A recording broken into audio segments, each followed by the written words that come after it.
podcast is part of the Sports Social Podcast Network. Thanks for choosing this free Anfield Index podcast.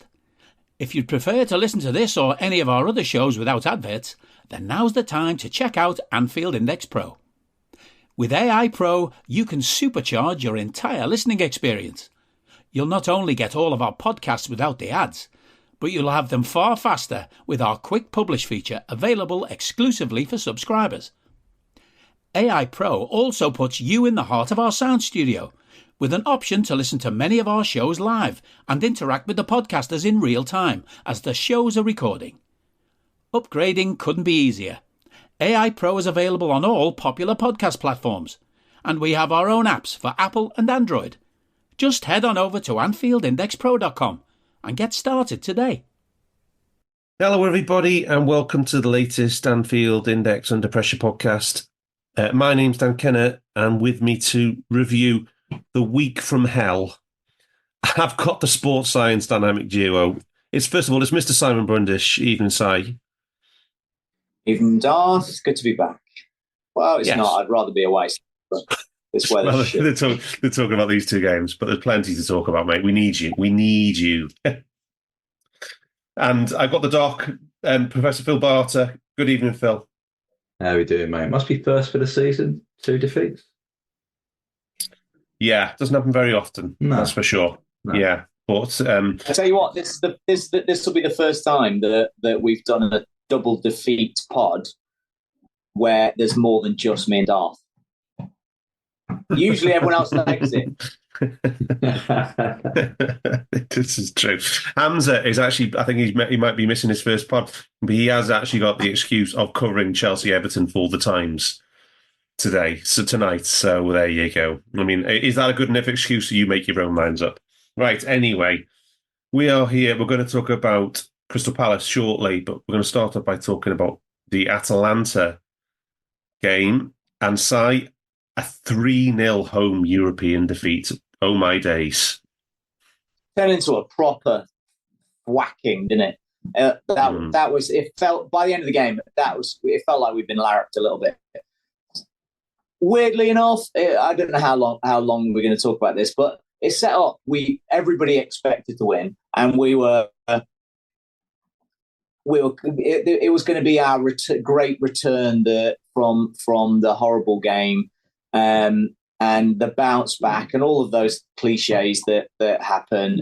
But I don't know, I did. I don't know if you guys did as well, but thought that I don't see a reaction going to occur. But I just presumed we were better in Atalanta and we were going to win 2 or 3-0. Yeah. Well, yeah, because it's a home European game and Klopp doesn't lose many European ties. I mean, his record in European ties is amazing. Period of his tenure. But I think it's fair to say, Si, that the starting 11 for a home quarter-final caused quite a bit of controversy in the national media. A lot of talk about Klopp playing a weakened team and all this. So it was Callagher in goal, Gomez, Konate, Van Dijk, Tsimikas left-back, Jones, Endo and McAllister in midfield with Cody Gakpo, Nunes and Harvey Elliott in the front three. What did you see? You were there, by the way, we should add. You were there at the game. What was your thought when you saw the team sheet? What is he doing? So you would have liked to have seen gone stronger as well? Yeah, I mentioned this earlier. You can't live your life half pregnant. We chose to get knocked up, and you can't then act like you're not, or just now. You can't. There's no point putting a dobber on at this point. You should have been doing it early in the season. If you rotate, do it then. This is the time when you should have primed your best players to be winning these 2 competitions. And obviously, we're basically chasing our tail at this point. What we're trying to modify loads in April at the death of the season because we didn't do it early in the season. So we're bringing lads back.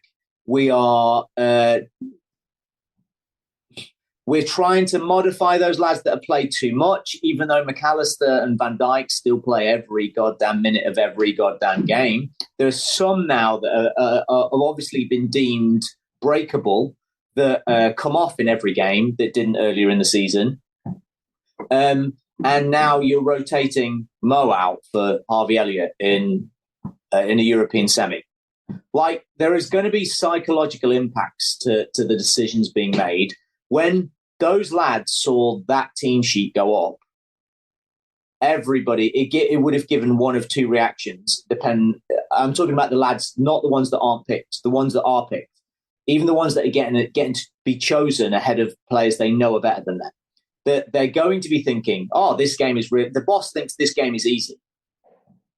That's going to be one of them. Or the boss doesn't care about this game. They're the two outcomes. That's it.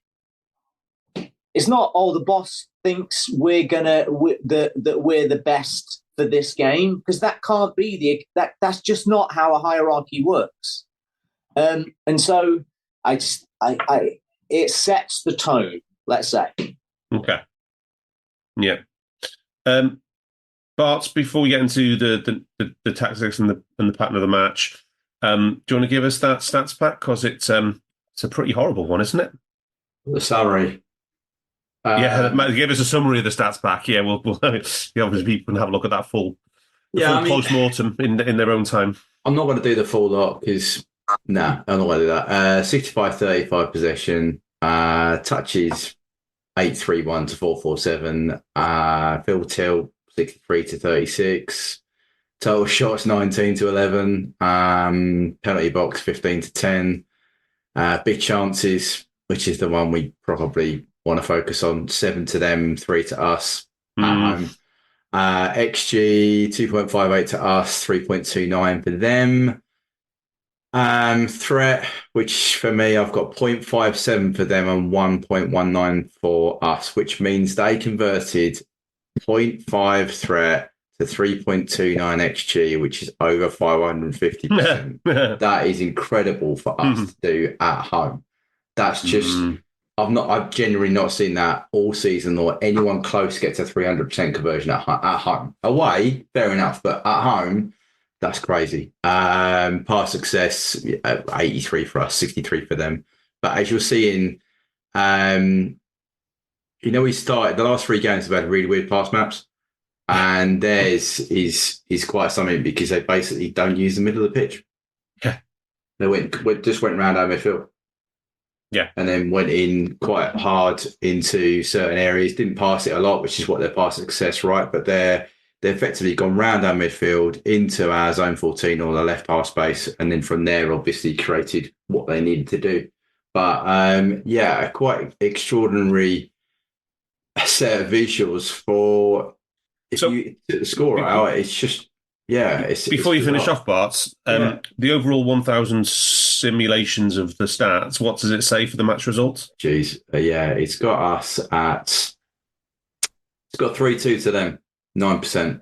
9% is most likely. So 3-2 at 9% was the most likely score, so they still win. It's got 53.9% Atalanta win and a 26.8%. It's a long time. It's a long time since the Monte Carlo has had an opponent winning at Anfield on the stats, right? Yeah, absolutely nothing all season like that. Yeah, 54%. It's a long time since. We've been dominated that much. Do you remember the 3-3 at home to Brighton last year, where Brighton's shot map, I think they only had 6 shots, scored 3 goals, but every single one was basically between the 6-yard box and the penalty spots, and that's what the Atalanta pass map is like in this game.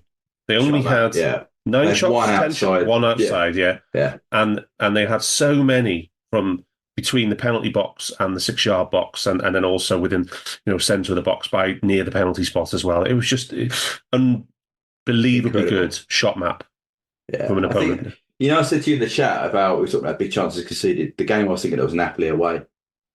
How many was it conceded then? Was it 7? I think it was. 7, yeah. So this was like another European game where we conceded a lot of big chances. I know it wasn't, but the worst thing is this is at home. It's just, Sol must have been, he was having a week from hell. United, at least the Yankees won, I suppose, but it was just stadium watching this.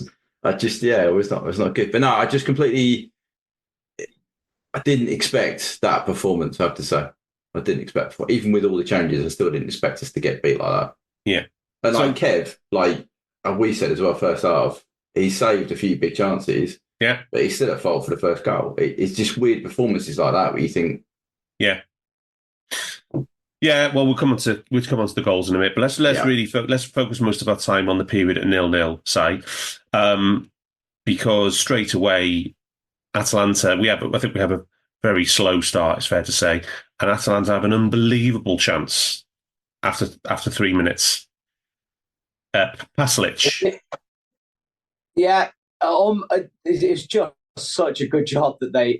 I was saying at the time it was a good job that it fell to their lad who couldn't finish, who didn't score in the end. But because I knew they got two good forwards, and I was right in line with the shot, and he just shanked an open goal wide. It was just it came off Kelleher's face. Kelleher basically did an Alisson, sprawled himself, and he basically came off his face. And he ballooned. Well, yeah, absolutely. Yeah. I thought he'd shanked it wide, and he saw it first live, and he looked at the replay, and it was a massive save. He did the starfish. I watched the second half replayed, but I didn't watch the first half again. Yeah. So I only saw it live. It looked like he shanked it wide, and I was like, "How have they given a corner?" And then I saw Kev wipe his face with a towel or something. Yeah. Unbelievable. Okay, that makes sense. So he actually got it on target. He just hit Kevin in the face. Yeah. So crazy. Yeah. So what did you see at 0-0 in terms of the way the game was going and what we were trying to do and what they were trying to do? Because they have quite a unique style, but it's a style that we've had a lot of success against. Principally, I'm thinking of Bielsa teams. I'm not sure it's a style we've been great against. I think it's a formation we've been great against. And historically, I thought you meant the man-to-man nature of it. Yeah, but Brighton also play man-to-man, and they've caused us lots of problems. They have. And I thought after 25 minutes, I thought this game was going to be a Brighton game. I thought we could rack up 7, or we could get off, and then I don't know how fragile we were after the United stuff. That was my feeling after 25. After the game, everybody's heads had fallen off because of the outcome from 25 on, from 38 on. But for the first 25, we'd made a big error, but then we made a second kind of loose passing mistake from a bit of pressure in defence. But we didn't actually look like we couldn't get around them. And we created 4 really good opportunities. We cut them apart 4 times in the first 15 minutes, culminating in the Darwin ridiculous. I don't know what he was doing. Going for a spectacular chip that he managed to put 10 metres wide. It was the Brentford shot. He was trying the Brentford one again. Yeah, oh God. Anyway, but up to that point, even though that was only the 3rd shot, we'd actually had. That was the 5th time we'd cut through them, and we'd had really good opportunities to score. But through a stupid decision or the location of the pullback or the bad final pass choice rather than actual weight, choosing to play to the wrong guy or into the wrong position rather than to the spare man that we had ready for a tap-in. That started to worry me then, that we looked disjointed. Because we didn't pass into a place. It's the opposite of how Liverpool play: high press, high intensity, play into areas. Because the pattern of play involves the guy with the ball, but also the guy without the ball. So everybody knows exactly whereabouts everybody should be at all times. And it didn't look like that. We were cutting them apart, but the place that people were running to in the box wasn't the place that it was being passed at. Yeah, that's what, and sadly that's continued. But at 25, we'd done this repeatedly, and I thought we could have won this game quite easily. And then there was another mistake, and then another mistake, and then they gradually built into.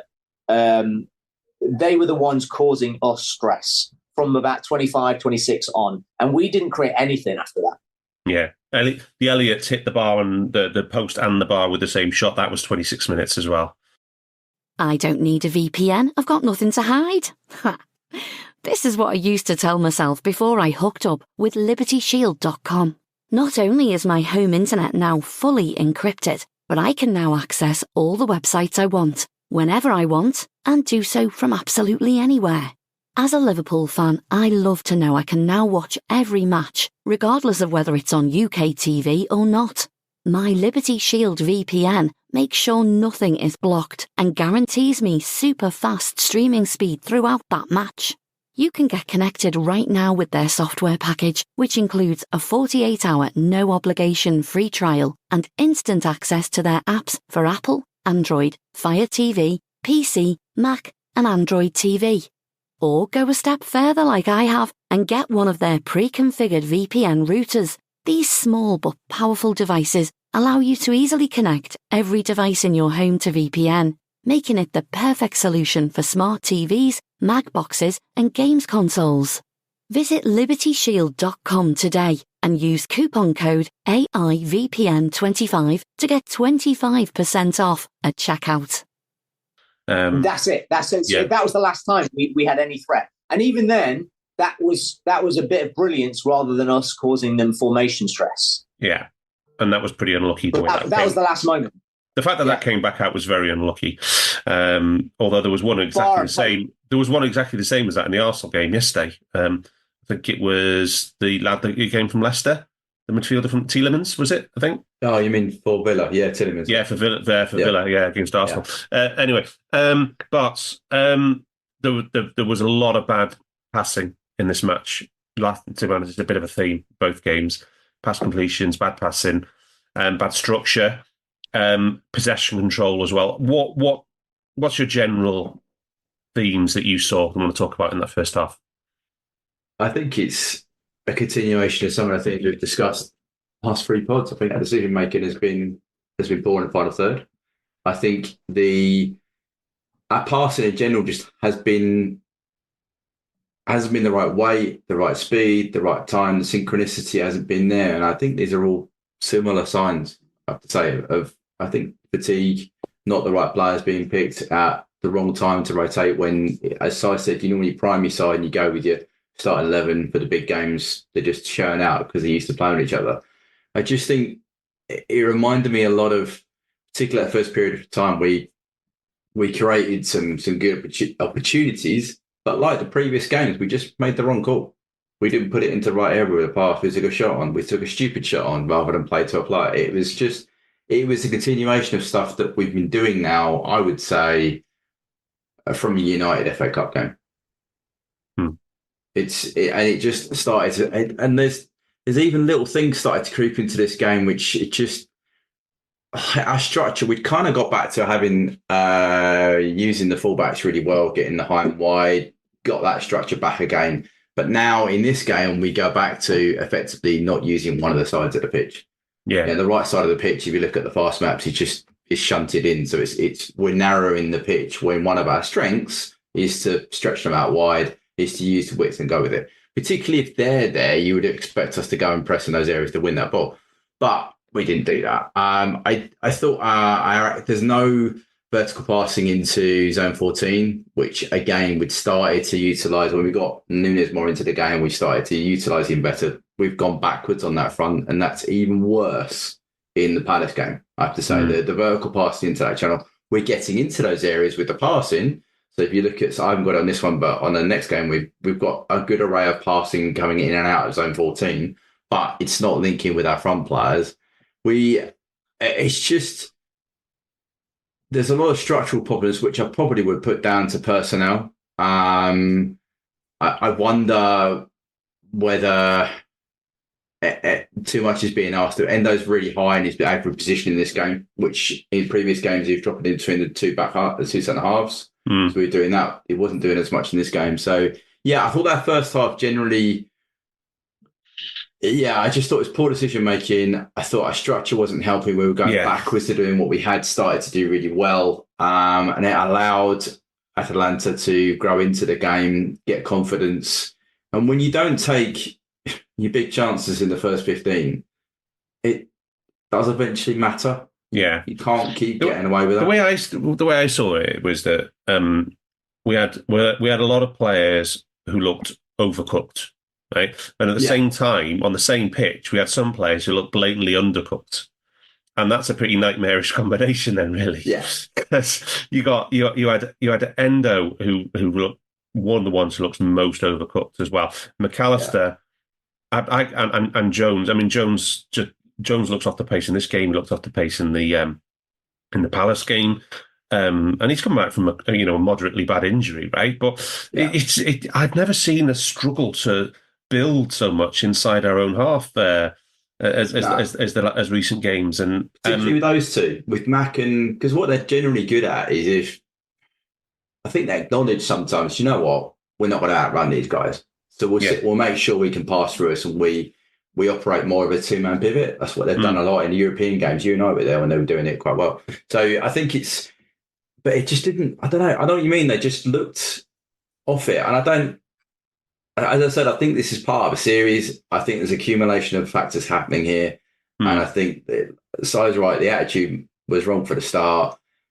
But I do, if you're going for stuff and you've got weaknesses in your side, your elite players have to step up, right? And they often have to put in a little bit more than the weaker players to cover up for those gaps.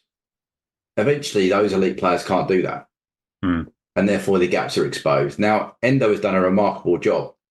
But there is an element that it also helps when VVD and Konate are having some of the best seasons of their life behind him. Yeah, and Max playing really well. And if they're not up that game, then your six is going to get exposed. Or it's going to look worse because the chances that he creates are going to. Another player who's had a very poor couple of games is Konate. Absolutely. Yeah, absolutely. And just saying, there's accumulation, like you said, the overcooked and not cooked. We just completely weren't in sync as a team. And I thought the midfield selection as well was not as mobile as it maybe should have been against an Atalanta midfield, which are coming here to win and be energetic and press. I'm just not sure you can get away with those two players in there. But I think there's a combination. And Gomez was coming inside quite a bit, which I know drives you insane, right? Yeah, but it also wasn't helping our build up at all, and he was losing the ball as well. So Endo, hit McAllister, and Gomez were all losing the ball relatively cheap and getting turned over.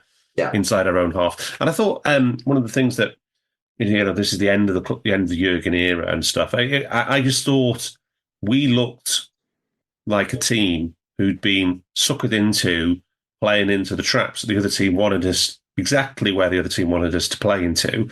And we got done a lot by Gagan as playmaker, which is a bit of a kick in the teeth, really, when the journey we've been on. Yeah, do you know what? This reminded me the first time in a while of last season. Yes, we got out tactics at home, and that happened quite a lot last season. And we also looked completely nutty gassed from minute one. Yeah, but it was there was 5 high turnovers on the mark stats for Atalanta in this match within that sort of 30-yard radius from the centre of goal. I think it is. Mark does them. Yeah, about them. But the possession control numbers. Si, do we have them for this match? We have them for both games because they were pretty alarming, right? Yeah, they're terrible. They in this game we had not a single one of our players had a positive possession control. Wow. Which is it's remarkable. Yeah. If you thought, look at the lads that played half a game. So Endo, CJ, and Harvey combined, they had a minus 42. They gave the ball away 42 times more than they won it. Endo's was on his own in one half, minus 13. Oh, is this the Atalanta game as well? This is just Atalanta, yeah. Yeah, wow. Nice. Yeah. Endo was atrocious. Endo did the thing that I've been kind of warning that if that man to man, he is terrible. When players run past him, he is terrible. He is like a turnstile. And he is mostly good in a very fixed formation at holding a position and blocking passes into a 10 rather than dealing with a 10. And when he has to deal with a 10, when they are man-to-man, he is the guy pressing the 10, but also the one being pressed by the 10. I just don't think he's very good at it. I think he is, let's just be kind and say he is limited.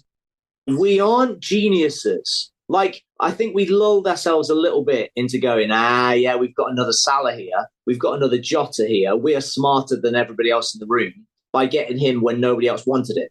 But perhaps we just had 2 months where he managed to raise his game and everything kind of went our way. So it felt like he was brilliant and he was better than everybody. Everybody thought. It's a little bit. I'd say I go a little bit more than that. I'd say that we played a system which really suited him for I'd say for about 3 months, right? And but it was a lot more compact and a lot more.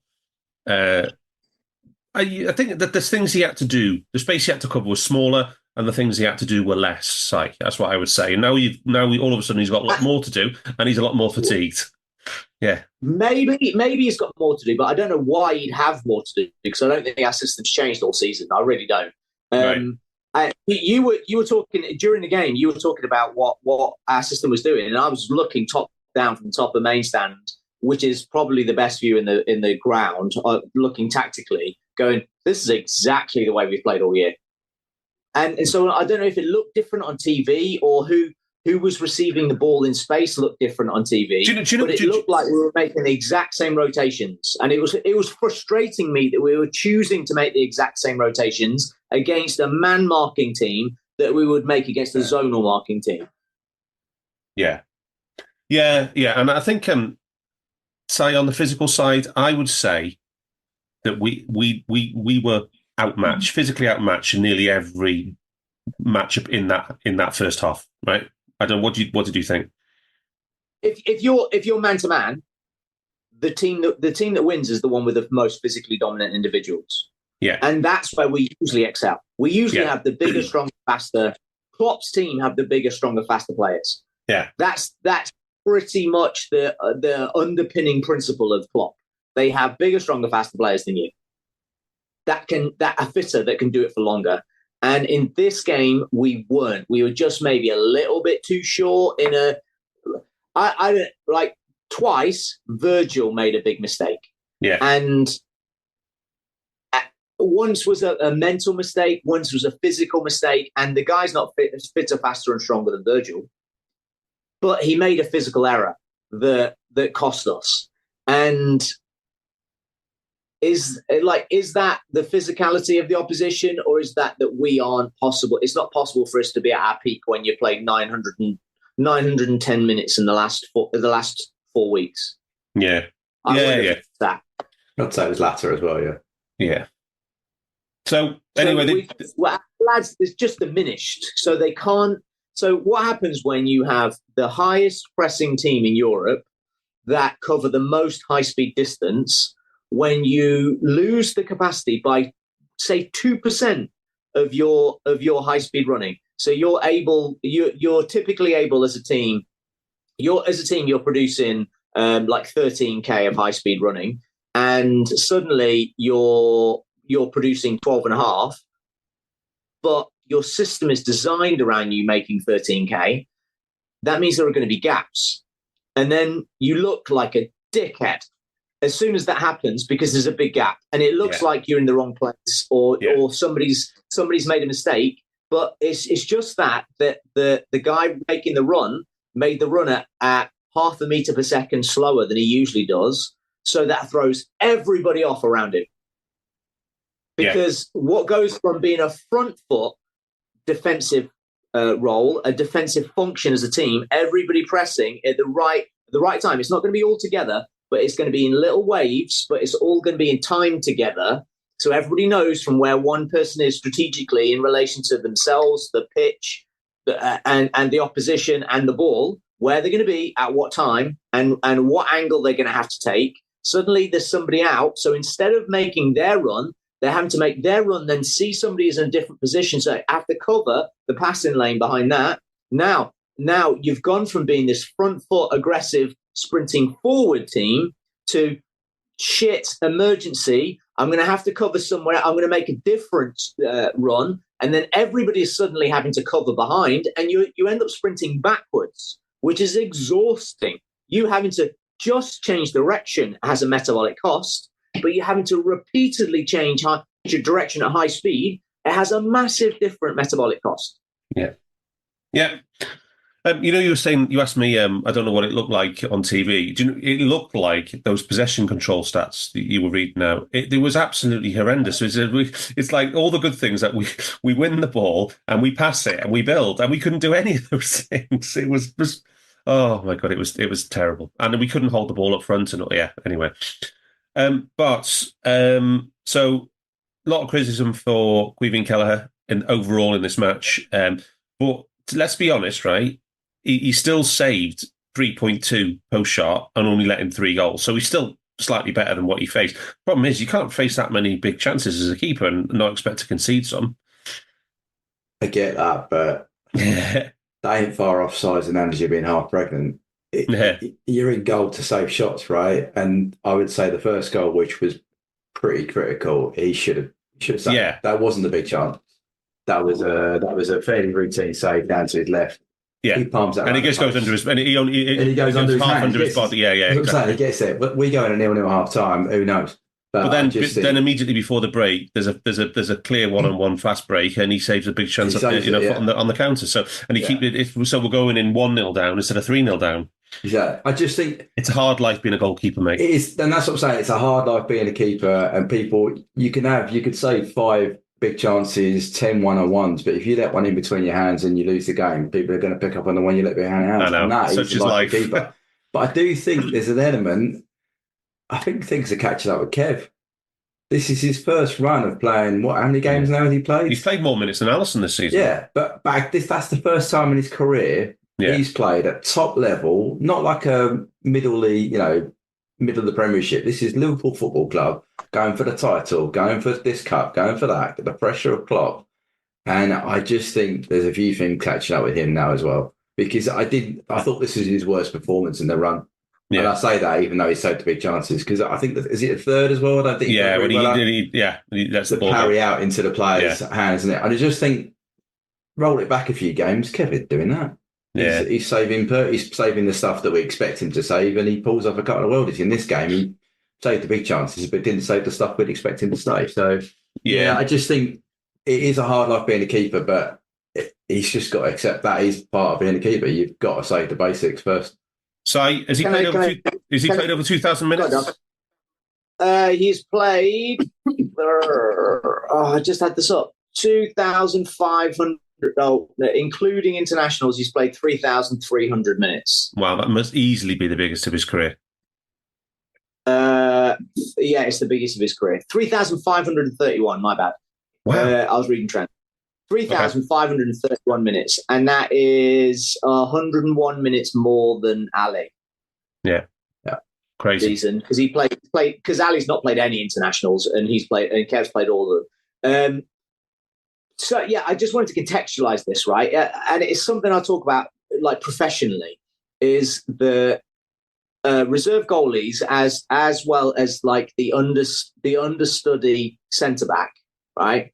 If it's a young one, they have never developed, they've never extended their capacity for repeat concentration bouts.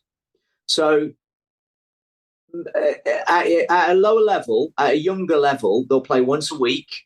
As they get close to the first team, they're not even playing once a week. You're playing training every day, but it's not the same. It's not for 90 minutes, and it doesn't kill you if you concede a goal. You just conceded a goal and it's training, and you might get shouted at. More likely it will be a joke, whatever, right? But the capacity to concentrate, to focus for 100 minutes a game is very similar. If you talk to any sports psychologist, it's similar to the capacity to high speed run, and then you have to make all these cognitive decisions, like 40,000 cognitive decisions during a game of where you're going to move. Right? You don't get to do that. You don't get to build up the capacity to do that as a reserve. And as a 25-year-old reserve goalkeeper, right? It's been 4 years really, since he was even regularly playing once a week. Wow. And he's gone from regularly not playing at all to not only playing once a week, he's playing twice a week now since when did Kev come back in? So he's played for nine straight weeks, twice a week. Yeah. So he's just probably a bit mentally tired. Yeah. So I mean, I think this has caught up with him. Hey guys, it's Eddie Gibbs from Anfield Index here. I hope you're enjoying this podcast, and I'm sorry to call time on the show before it ends. In the current climate, it's tougher than ever before to offer podcasts for free. At Anfield Index, we produce over 75 free shows every month, which I'm confident is unparalleled in the LFC sphere. Whilst we'd love to offer everything for free, the production costs now make this impossible. That said, we don't want to follow the model of other channels and lock all of our content behind a paywall. So what we've decided to do is to continue offering every show for free, but cut that offering to 30 minutes on our longer shows. So to get all of our shows in full and enjoy the best of everything we have to offer, we really hope you'll consider supporting the channel and signing up at AnfieldIndexPro.com. For about the price of 1 cup of coffee, you'll get every podcast in full with 0 ads. You'll also get access to our LFC VIP community, where you can enjoy live podcasts, engage with our podcasters, and chat with other Reds in real time. So that website again, AnfieldIndexPro.com. Join today. Sports Social Podcast Network.